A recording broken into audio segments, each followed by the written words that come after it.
Hi, this is Sal Jade. Welcome to day 7 of the 30-day challenge to staying positive and motivated and preventing blockages while you're manifesting your goals.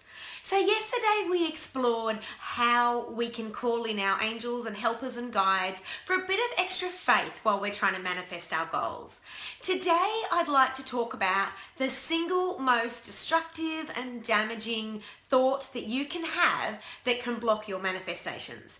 And I guarantee no matter how much effort and work or like heart and energy that you're putting into your goals, if this thought is coming into your mind, then you will find it extremely difficult for these goals to come to pass.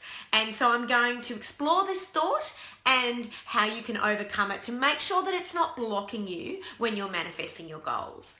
So the single worst thought that you can have, and again, please don't ever blame yourself for having this thought because it's incredibly common while we're trying to manifest our goals as artists or entrepreneurs or online educators.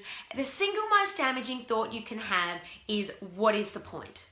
And trust me, I've been there so many times where you have worked so hard on a project and you've invested, hi Joe, very lovely to see you.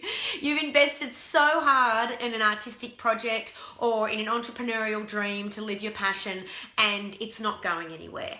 And you can have this incredible despondence and this despair, and you can feel like, well, what's the point? Now, the problem with this thought and similar thoughts like, well, you know, I've tried so hard, I'm getting nowhere, I'll never get anywhere, Joe, I'll never get where I need to go. The problem with these thoughts, and this is hopeless, is that you're giving the universe a blank check to give you no solutions to get rid of the blockage to your goals and your manifestations. So what you've got to do the second that this thought comes in is you're going to use this solution, and it will stop you from going into that pit of despair and going into that pit of shadow that can often happen when these thoughts start to infest your mind.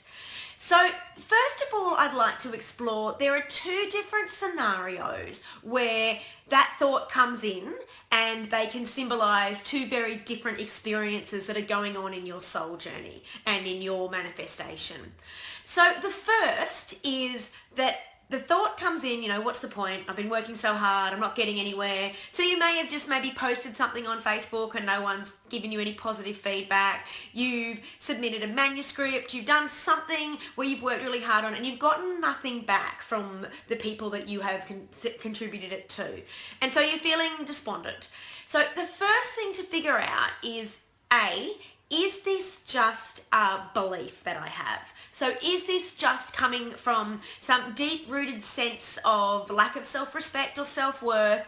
Is it some feeling of worthlessness and powerlessness that no matter what I do, I never get anywhere? Or no matter what I do, people won't acknowledge my gifts or my dreams or my goals? Or no matter what I do, I never get anywhere in my life? Now, I would say probably about 70 to 80% of my clients that I've had over the last 8 years have held this deep-rooted belief that no matter what it is they do, they will never reach their goals or reach success or have financial stability. So as you can imagine, that's a lot out of thousands of clients that have had to deal with that belief system, and that I've helped them work through that belief and shift it. So have a little moment after you watch this video to really just go in and say to yourself, okay, are these blockages to my manifestation coming because I have a deep-seated belief somewhere that no matter what I do, I'll never get anywhere, and no matter how much hard effort and work and heart energy, that I'm not going to be acknowledged for what I do, or I'm not going to succeed at what I do? So have a moment to consider that. And the second scenario, it could be, is that you are actually genuinely not meant to be pursuing this goal. And this is a tricky one because people then often say to me, well, how do I know if I'm meant to be pursuing this goal? Like, I thought it was divine intervention and I've worked so hard on it. And some people can even say to me, a psychic told me I was meant to do this. And so that one can be a bit tricky, but it's still easier to figure out if you use this solution. Okay, so And I'm going to give you a story of one of my clients to give you an example. So I had a client some years ago who wanted to do a yoga retreat, and she wanted to do it overseas, and she'd worked quite hard at getting investments and backing, and it just hit a brick wall. And she was trying everything she could to salvage it, and it just really wasn't going forward. And so I worked with her on this suggestion of, putting it out to the universe. Well, if it's not meant to be, then bring something better for me. And along the process, she discovered an online business. And so she kind of ended up giving up on that. But because she put that energy out into the universe, she'd actually discovered a way to make passive income. And she followed that path instead. So that's a really good example of being able to just say, okay, well, maybe I'm not meant to do this. And instead of getting really agonized and beaten up about it and going, oh, not another failed project, being able to just say, okay, well, if not this, then what? Like, what am I meant to be doing? So the solution, the big solution I'm going to give you today, which is pretty much based on what I just talked about then, and I get some of this from the very gorgeous Elizabeth Gilbert who wrote Eat, Pray, Love. I saw this on her site the other day and really, really took to it, is you go for a walk. And look, that was my part of it, not hers. The advice is hers. But you go for a walk and you just leave it behind. So whatever you're working on, if it's an artistic project, if it's an online course, if it's trying to get your readings and healings out there and attract more clients, if it's, your marketing business, whatever it is, leave it aside for a day. And go out into the world and try to go for a walk in nature. Try to just get outside your normal zone and just say to the universe, to your angels, to the creator, if not this, then what? So this is you no longer giving the universe a blank check of despair and saying, oh, nothing ever works. That's saying, okay, universe, I'm ready to work with your magic. I'm really ready to open up to new suggestions.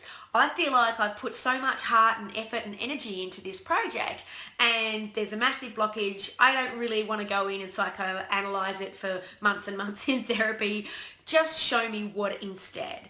So those words, if not this, then what?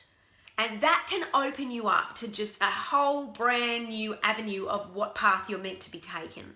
And as I said, it doesn't mean you'll necessarily have to give up on your current project because, after a while, nothing might come along and you might think, okay, well, I'm on the right path. I just maybe need to go in a bit of a different direction. So you can still apply those words to your current project. You can say, okay, universe, well, obviously I'm meant to be working on, this online marketing course. So how can I take it to another level? If not what I'm doing now, what else can I do? And really allow that knowledge and insight and information from the universe to come in and really allow the universe to bring you what you need. And I guarantee it will just pop up either in your Facebook feed, you'll overhear a conversation with someone, or it'll just suddenly come into your existence and you'll be like, oh, okay, that's what I can do. And because you've taken off that veil of despair and that despondency and that feeling of hopelessness, you are actually incredibly intuitively open to whatever the universe will deliver to you. And then you can take that next step and you'll no longer be blocked while you're manifesting your goals. So as someone who's been working on many, many goals for many, many years, I've looked over my goals for many years and been quite interested about some of the things that I've actually let go of and realised why I let go of them. But also some of the things I did hit the mark on it, I just had to take a different direction. So allow your guides and the universe and your angels to come in and help you with this by just using those words whenever you hit a blockage. If not this, then what? And that way, you'll just get much more connected to source and you'll feel much more ready to take whatever steps you need to take to manifest your goals. So thank you for joining me today. This is Sal Jade from the Psychic Healing Academy, and I hope you've enjoyed today's tip. I'll see you tomorrow for day 8. Bye.